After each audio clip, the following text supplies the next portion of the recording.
जय हिंद साथियों, स्वागत है आपके अपने YouTube channel knowledge of education पर। साथियों, आज की ये वीडियो फर्स्ट ईयर के सभी छात्र छात्राओं के लिए महत्वपूर्ण है, क्योंकि आज की इस वीडियो में foundation course second environmental studies yoga and meditation, या हिंदी में कहे तो पर्यावरण अध्ययन या योग एवं ध्यान का जो पेपर है उसके संपूर्ण हल इस वीडियो में करेंगे। तो साथियों, यह पेपर रानी दुर्गावती विश्वविद्यालय जबलपुर मध्य प्रदेश द्वारा दिनांक 20/7/2024 को प्रसारित किया गया था, जो नए सिलेबस के अनुसार है। तो साथियों, अगर यह वीडियो आपके लिए हेल्पफुल रहे तो लाइक, कमेंट और शेयर जरूर करना, और जो भी इस चैनल पर नए जुड़े हैं तो सब्सक्राइब कर लेना और बेल आइकन को प्रेस कर देना, ताकि आपको नेक्स्ट वीडियो की नोटिफिकेशन मिल जाए। और आपका जो भी पेपर हो जाता है वो आप मुझे व्हाट्सएप पे सेंड कर सकते हो। व्हाट्सएप नंबर आपको स्क्रीन पे दिखाई दे रहा होगा, जिस पे आप अपने पेपर को सेंड कर सकते हो। और आपको जिस भी सब्जेक्ट के प्रीवियस क्वेश्चन या एमपी क्वेश्चन चाहिए तो आप कमेंट सेक्शन में जरूर बता सकते हो। तो आइए देखते हैं एनवायरमेंटल स्टडीज और योगा एंड मेडिटेशन के सभी 50-50 क्वेश्चन के संपूर्ण हल। साथियों, ये है पर्यावरण अध्ययन के सभी 50 क्वेश्चन के सॉल्यूशन। तो पहला क्वेश्चन है कि जीवित समुदाय एवं पर्यावरण के अध्ययन को कहते हैं। इसका ऑप्शन ए हो जाएगा पारिस्थितिकी तंत्र। दूसरा क्वेश्चन है कि निम्नलिखित में से कौन सा हिस्सा वायुमंडल का है। इसका ऑप्शन ए हो जाएगा ट्रोपोस्फियर। प्रश्न क्रमांक 3 है कि पर्यावरण में सम्मिलित है। इसका ऑप्शन सी हो जाएगा ए बी दोनों, जैविक घटक और अजैविक घटक। प्रश्न क्रमांक 4 है कि पारिस्थितिकी के पिता कौन है। इसका ऑप्शन ए हो जाएगा ओडम। प्रश्न क्रमांक 5 है कि निम्न में कौन जैविक कारक है। इसका ऑप्शन ए हो जाएगा हवा, घास। प्रश्न क्रमांक 6 है कि निम्न में से कौन से स्तर में पराबैंगनी किरणों में पाया जाना होता है। तो इसका ऑप्शन हो जाएगा ए स्ट्रेटोस्फियर। प्रश्न क्रमांक 7 है कि निम्न में से कौन वायु प्रदूषण का सूचक है। उस ऑप्शन हो जाएगा ए लाइकेन। प्रश्न क्रमांक 8 है कि पराबैंगनी किरणें किसके द्वारा अवशोषित होती हैं। प्रश्न क्रमांक 8 का ऑप्शन हो जाएगा डी ओजोन लेयर। प्रश्न क्रमांक 9 है कि वायुमंडल में पाई जाने वाली गैस को जो ग्रीन हाउस गैसों का हिस्सा नहीं है। प्रश्न क्रमांक 9 का ऑप्शन नंबर डी हो जाएगा ओजोन गैस। प्रश्न क्रमांक 10 है कि निम्न में से किस डेरिटिवोर्स कहा जाता है। प्रश्न क्रमांक 10 का ऑप्शन हो जाएगा डी इनमें से कोई नहीं या कोई नहीं। प्रश्न क्रमांक 11 है कि सौर ऊर्जा के सबसे बड़े अवशोषक हैं। प्रश्न क्रमांक 11 का ऑप्शन हो जाएगा ए हरे पौधे। प्रश्न क्रमांक 12 है कि शाकाहारी को यह भी कहा जाता है। प्रश्न क्रमांक 12 का ऑप्शन हो जाएगा बी प्रथम श्रेणी उपभोक्ता। प्रश्न क्रमांक 13 है कि निम्न में कौन वायुमंडल कारक है। प्रश्न क्रमांक 13 का ऑप्शन हो जाएगा डी उपरोक्त सभी। दाब, ये दाब है ऑप्शन ए। सेकंड दे रखा आर्द्रता, और तीसरा है तापमान। प्रश्न क्रमांक 14 है कि उन्नत कृषि के दुष्परिणाम है।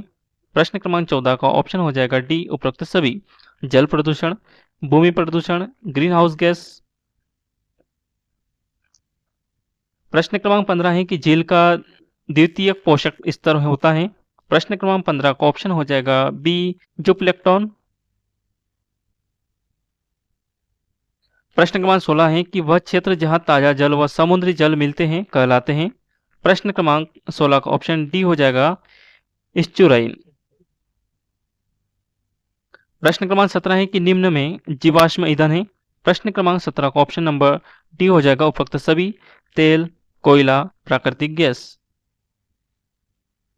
प्रश्न क्रमांक 18 है कि निम्न में से कौन सा ताजमहल के रंग को पीला कर रहा है। प्रश्न क्रमांक 18 का ऑप्शन हो जाएगा सी सल्फर डाइऑक्साइड। प्रश्न क्रमांक 19 है कि निम्न में से कौन ध्वनि मापने की इकाई है।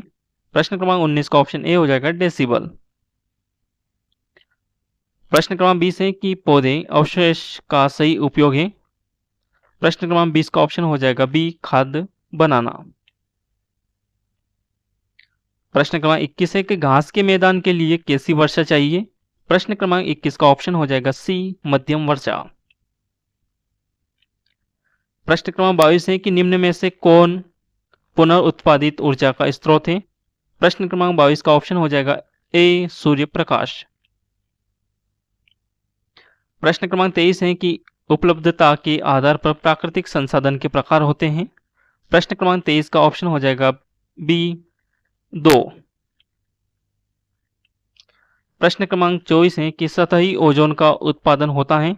प्रश्न क्रमांक 24 का ऑप्शन हो जाएगा सी कार्बन मोनोऑक्साइड। प्रश्न क्रमांक 25 है कि ओजोन क्षति निम्न में से किसके बढ़ने से हुई है। प्रश्न क्रमांक 25 का ऑप्शन हो जाएगा सी क्लोरोफ्लोरोकार्बन। प्रश्न क्रमांक 26 है कि सवाना घास का मैदान कहाँ स्थित है। प्रश्न क्रमांक 26 का ऑप्शन ए हो जाएगा अफ्रीका में। प्रश्न क्रमांक 27 है कि निम्न में से कौन विश्नोई आंदोलन से संबंधित है।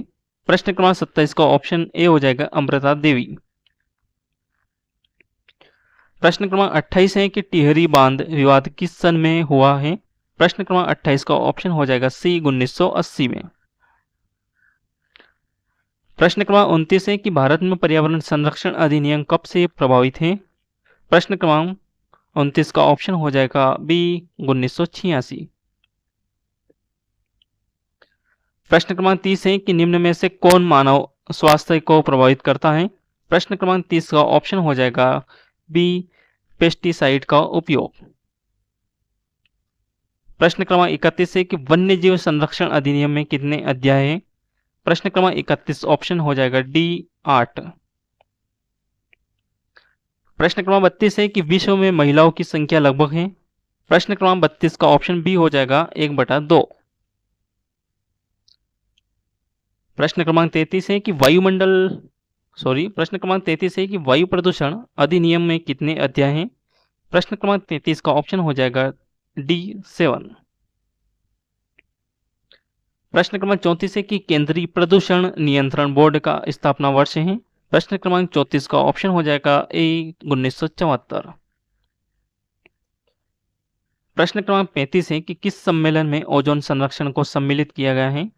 प्रश्न क्रमांक 35 का ऑप्शन नंबर डी हो जाएगा वियना।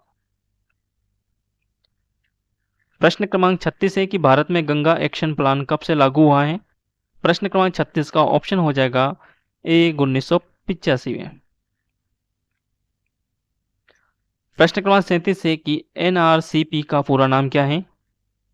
प्रश्न क्रमांक 37 का ऑप्शन ए हो जाएगा राष्ट्रीय नदी संरक्षण योजना, इंग्लिश में कहे तो नेशनल रिवर कंजर्वेशन प्लान। प्रश्न क्रमांक 38 है कि भारत की सबसे बड़ी नदी है। प्रश्न क्रमांक 38 का ऑप्शन हो जाएगा सी गंगा नदी। प्रश्न क्रमांक 39 दे रखा है कि कॉस्मिक किरणें किस प्रदूषण का उदाहरण है। प्रश्न क्रमांक 39 का ऑप्शन हो जाएगा बी ऊष्मा प्रदूषण। प्रश्न क्रमांक 40 है कि राजस्थान की कौन सी जाति में पर्यावरण एवं वन्य जीव संरक्षण की धार्मिक मान्यता है।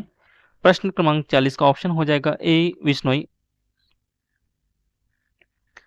प्रश्न क्रमांक 41 है कि सन 1972 का संबंध है। प्रश्न क्रमांक 41 ऑप्शन हो जाएगा ए वन्य जीव संरक्षण अधिनियम। प्रश्न क्रमांक 42 है कि दिन में औद्योगिक क्षेत्र में ध्वनि प्रदूषण की अनुशासित सीमा है। प्रश्न क्रमांक 42 का ऑप्शन हो जाएगा ए 75 डेसिबल। प्रश्न क्रमांक 43 है कि 1981 सन का संबंध किस एक्ट से है। प्रश्न क्रमांक 43 का ऑप्शन ए हो जाएगा वायु रोकथाम एवं प्रदूषण का नियंत्रण। प्रश्न क्रमांक 44 है कि अल्फा पार्टिकल्स किस प्रदूषण के स्वरूप हैं। प्रश्न क्रमांक 44 का ऑप्शन ए हो जाएगा रेडियो एक्टिव प्रदूषण। प्रश्न क्रमांक 45 है कि वन संरक्षण एक्ट किस राज्य में लागू नहीं है। प्रश्न क्रमांक 45 का ऑप्शन बी हो जाएगा जम्मू कश्मीर। प्रश्न क्रमांक 46 है कि 1979 का संबंध किस आंदोलन से है। प्रश्न क्रमांक 46 का ऑप्शन हो जाएगा डी इनमें से कोई नहीं। प्रश्न क्रमांक 47 है कि अपिको आंदोलन किस सन में हुआ है। प्रश्न क्रमांक 47 का ऑप्शन हो जाएगा ए 1983 में। प्रश्न क्रमांक 48 है कि भारत में पर्यावरण विज्ञान का पिता किसे कहा जाता है। प्रश्न क्रमांक 48 का ऑप्शन हो जाएगा बी रामदेव मिश्रा। प्रश्न क्रमांक 49 है कि संपोषित विकास पर संयुक्त राष्ट्र सम्मेलन में निम्न नाम से भी जाना जाता है। प्रश्न क्रमांक 49 का ऑप्शन हो जाएगा डी रियो 2012। प्रश्न क्रमांक 50 है कि नर्मदा बचाओ आंदोलन से संबंधित है। प्रश्न क्रमांक 50 का ऑप्शन ए हो जाएगा मेधा पाटकर। तो साथियों, ये थे पर्यावरण अध्ययन के सभी 50 क्वेश्चन जो प्रश्न पत्र में आए हुए थे। तो अगर यह वीडियो आपको अच्छा लगा हो तो लाइक, कमेंट और शेयर जरूर करना, और जो भी इस चैनल पर नए जुड़े हैं तो सब्सक्राइब कर लेना और बेल आइकन को प्रेस कर देना ताकि आपको नेक्स्ट वीडियो की नोटिफिकेशन मिल जाए। तो साथियों, अब देखते हैं पार्ट बी, योगा एवं ध्यान यानी कि योगा एंड मेडिटेशन के सभी 50 क्वेश्चन के सॉल्यूशन।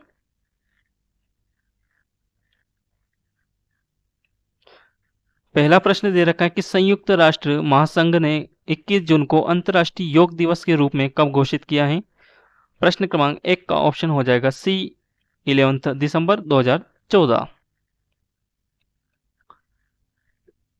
प्रश्न क्रमांक 2 है कि हठ योग प्रदीपिका का संकलन किसने किया था। प्रश्न क्रमांक 2 का ऑप्शन हो जाएगा सी स्व आत्माराम ने। प्रश्न क्रमांक 3 है कि योग का जनक किसे माना जाता है। प्रश्न क्रमांक 3 का ऑप्शन हो जाएगा ए महर्षि पतंजलि। प्रश्न क्रमांक 4 है कि योग का क्या उद्देश्य है। प्रश्न क्रमांक 4 का ऑप्शन हो जाएगा डी जीवन का समग्र विकास। प्रश्न क्रमांक 5 है कि योग शब्द की उत्पत्ति किस धातु से हुई है। प्रश्न क्रमांक 5 का ऑप्शन बी हो जाएगा युज शब्द से। प्रश्न क्रमांक 6 है कि यम कितने प्रकार के होते हैं। प्रश्न क्रमांक 6 का ऑप्शन हो जाएगा टी 5। प्रश्न क्रमांक 7 है कि योग विद्या में प्रथम योगी किसे माना गया है। प्रश्न क्रमांक 7 का ऑप्शन हो जाएगा सी महादेव। प्रश्न क्रमांक 8 है कि योग सूत्र पुस्तक किसकी रचना है। प्रश्न क्रमांक 8 का ऑप्शन हो जाएगा ए महर्षि पतंजलि। प्रश्न क्रमांक 9 है कि वेदांग की संख्या कितनी है। प्रश्न क्रमांक 9 का ऑप्शन सी हो जाएगा 6। प्रश्न क्रमांक 10 है कि महर्षि दयानंद का किस योग पर विशेष बल था। प्रश्न क्रमांक 10 का ऑप्शन बी हो जाएगा प्राणायाम। प्रश्न क्रमांक 11 है कि योग नगरी के नाम से जाना जाता है। प्रश्न क्रमांक 11 का ऑप्शन बी हो जाएगा ऋषिकेश। प्रश्न क्रमांक 12 है कि सांख्य दर्शन के जनक कौन है। प्रश्न क्रमांक 12 का ऑप्शन हो जाएगा बी कपिल। प्रश्न क्रमांक 13 है कि हठ योग के जनक किसे माना जाता है। प्रश्न क्रमांक 13 का ऑप्शन हो जाएगा ए गोरखनाथ। प्रश्न क्रमांक 14 है कि प्राणायाम में क्या किया जाता है। प्रश्न क्रमांक 14 का ऑप्शन हो जाएगा सी श्वास व विस्तार एवं नियंत्रण। प्रश्न क्रमांक 15 है कि कुंभक प्राणायाम के क्या फायदे हैं। प्रश्न क्रमांक 15 का ऑप्शन बी हो जाएगा फेफड़े मजबूत होते हैं। प्रश्न क्रमांक 16 है कि रेचक का क्या अर्थ है। प्रश्न क्रमांक 16 का ऑप्शन बी सी हो जाएगा परित्यागना। प्रश्न क्रमांक 17 है कि बंधों एवं मुद्राओं का अभ्यास किस लिए किया जाता है। प्रश्न क्रमांक 17 का ऑप्शन हो जाएगा ए मन एकाग्रता। प्रश्न क्रमांक 18 है कि भारतनाट्यम में मुद्राओं की संख्या कितनी है। प्रश्न क्रमांक 18 का ऑप्शन बी हो जाएगा 28। प्रश्न क्रमांक 19 है कि अनुलोम प्रतिलोम प्राणायाम किस पर आधारित है। प्रश्न क्रमांक 19 का ऑप्शन डी हो जाएगा श्वास। प्रश्न क्रमांक 20 है कि कपालभाति करने से कौन सा रोग ठीक होता है। प्रश्न क्रमांक 20 का ऑप्शन डी हो जाएगा थायराइड। प्रश्न क्रमांक 21 है कि वेदों की ओर लौटो किसका नारा था। प्रश्न क्रमांक 21 का ऑप्शन बी ए हो जाएगा दयानंद सरस्वती का। प्रश्न क्रमांक 22 है कि रामकृष्ण मिशन की स्थापना किसने की थी। प्रश्न क्रमांक 22 का ऑप्शन हो जाएगा बी विवेकानंद ने। प्रश्न क्रमांक 23 है कि किस वेद में ओम का उल्लेख मिलता है। प्रश्न क्रमांक 23 का ऑप्शन डी हो जाएगा ऋग्वेद में। प्रश्न क्रमांक 24 है कि गौतम बुद्ध ने किस मुद्रा में बैठकर साधना की है। प्रश्न क्रमांक 24 का ऑप्शन ए हो जाएगा कमल मुद्रा। प्रश्न क्रमांक 25 है कि ध्यान की शुरुआत किसने की है। प्रश्न क्रमांक 25 का ऑप्शन बी हो जाएगा पतंजलि। प्रश्न क्रमांक 26 है कि सूर्य नमस्कार किसके जन्मदिन में किया जाता है। प्रश्न क्रमांक 26 का ऑप्शन हो जाएगा डी, स्वामी विवेकानंद। प्रश्न क्रमांक 27 है कि नाड़ी कितने प्रकार की होती हैं। प्रश्न क्रमांक 27 का ऑप्शन डी हो जाएगा 3 प्रकार की। प्रश्न क्रमांक 28 है कि प्रणव मंत्र कौन सा है। प्रश्न क्रमांक 28 का ऑप्शन ए हो जाएगा ओम। प्रश्न क्रमांक 29 है कि ओम किसका प्रतीक है। प्रश्न क्रमांक 29 का ऑप्शन डी हो जाएगा अनंत शक्ति। प्रश्न क्रमांक 30 है कि हम मंत्रों का जाप क्यों करते हैं। प्रश्न क्रमांक 30 का ऑप्शन ए हो जाएगा एकाग्रता के लिए। प्रश्न क्रमांक 31 है कि मंगलाचरण का क्या अर्थ है। प्रश्न क्रमांक 31 का ऑप्शन डी हो जाएगा मांगलिक मंत्र। प्रश्न क्रमांक 32 है कि मंगलाचरण कितने प्रकार के होते हैं। प्रश्न क्रमांक 32 का ऑप्शन बी हो जाएगा 3 प्रकार के होते हैं। प्रश्न क्रमांक 33 है कि अंतर्मौन ध्यान का क्या महत्व है। प्रश्न क्रमांक 33 का ऑप्शन डी हो जाएगा वाणी के आवेग पर नियंत्रण। प्रश्न क्रमांक 34 है कि ध्यान क्यों जरूरी है। प्रश्न क्रमांक 34 का ऑप्शन डी हो जाएगा नियंत्रण प्राप्ति के लिए। प्रश्न क्रमांक 35 है कि ध्यान की शुरुआत कब हुई है। प्रश्न क्रमांक 35 का ऑप्शन ए हो जाएगा वैदिक काल से। प्रश्न क्रमांक 36 है कि गीता के अनुसार ध्यान क्या है। प्रश्न क्रमांक 36 का ऑप्शन ए हो जाएगा मानसिक स्थिरता। प्रश्न क्रमांक 37 है कि पतंजलि के अनुसार ध्यान कैसे करें। प्रश्न क्रमांक 37 का ऑप्शन हो जाएगा ए, मन को स्थिर करना। प्रश्न क्रमांक 38 है कि ध्यान करने के लिए सबसे उत्तम समय कौन सा है। प्रश्न क्रमांक 38 का ऑप्शन हो जाएगा ए, सूर्योदय के पहले। प्रश्न क्रमांक 39 है कि ओम का ध्यान कैसे करें। प्रश्न क्रमांक 39 का ऑप्शन हो जाएगा बी, एकांत स्थान पर। प्रश्न क्रमांक 40 है कि मन की शक्ति बढ़ाता है ध्यान किस किस पंक्ति है। प्रश्न क्रमांक 40 का ऑप्शन हो जाएगा सी, विवेकानंद की। प्रश्न क्रमांक 41 है कि ध्यान क्या है। प्रश्न क्रमांक 41 का ऑप्शन हो जाएगा डी, संपूर्ण। प्रश्न क्रमांक 42 है कि मंत्र शब्द का शाब्दिक अर्थ क्या है। प्रश्न क्रमांक 42 का ऑप्शन हो जाएगा ए, पवित्र संदेश। प्रश्न क्रमांक 43 है कि ध्यान सूत्र पुस्तक किसकी रचना है। प्रश्न क्रमांक 43 का ऑप्शन बी हो जाएगा आचार्य रजनीश ओशो। प्रश्न क्रमांक 44 है कि ओम का जप करने से मनुष्य को क्या मिलता है। प्रश्न क्रमांक 44 का ऑप्शन डी हो जाएगा शारीरिक और मानसिक शांति।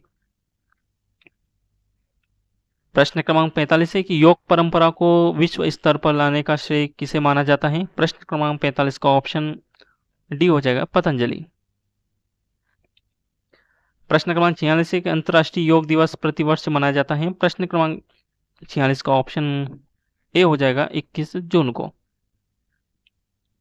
प्रश्न क्रमांक 47 है कि पहल अंतर्राष्ट्रीय योग दिवस विश्व के कितने देशों में मनाया गया है। प्रश्न क्रमांक 47 का ऑप्शन बी हो जाएगा 192 देशों में। प्रश्न क्रमांक 48 है कि कौन सा प्राणायाम नहीं है। प्रश्न क्रमांक 48 का ऑप्शन बी हो जाएगा अहिंसा। प्रश्न क्रमांक 49 है कि मानव शरीर में कितने चक्र होते हैं। प्रश्न क्रमांक 49 का ऑप्शन ए हो जाएगा 7। प्रश्न क्रमांक 50 है कि सूर्य नमस्कार कितने आसनों की श्रृंखला है। तो साथियों आप सभी को पता है, इसका ऑप्शन बी हो जाएगा 12। साथियों ये थे योगा एंड मेडिटेशन के इस प्रश्न पत्र में आए हुए सभी 50 क्वेश्चन के सॉल्यूशन। तो साथियों अगर यह वीडियो आपको अच्छा लगा हो तो लाइक, कमेंट और शेयर जरूर करना, और जो भी इस चैनल पर नए जुड़े हैं तो सब्सक्राइब कर लेना और बेल आइकन को प्रेस कर देना ताकि आपको नेक्स्ट वीडियो की नोटिफिकेशन मिल जाए। और साथियों आपको जिस भी क्वेश्चन में अगर त्रुटि लगे तो आपको उसका सही आंसर कमेंट सेक्शन में जरूर बताइएगा। और आपको जिस भी सब्जेक्ट के प्रीवियस क्वेश्चन या IMP क्वेश्चन चाहिए तो आप कमेंट सेक्शन में जरूर बता सकते हो। तो मिलते हैं नेक्स्ट वीडियो में। धन्यवाद।